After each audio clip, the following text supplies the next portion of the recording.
That technology that you're using right now is the backbone for what we created with Focus Column. That super focus state. How do you think that's going to help you perform, whether you're in the athletic space or in the education space?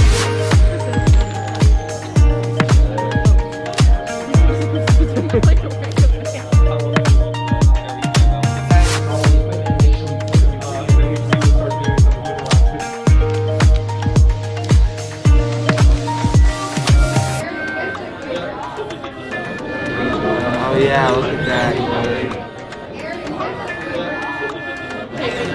What are other ways us like students can learn more about these STEM opportunities? Giving them a seat at the table is so important. Don't be afraid to try something different.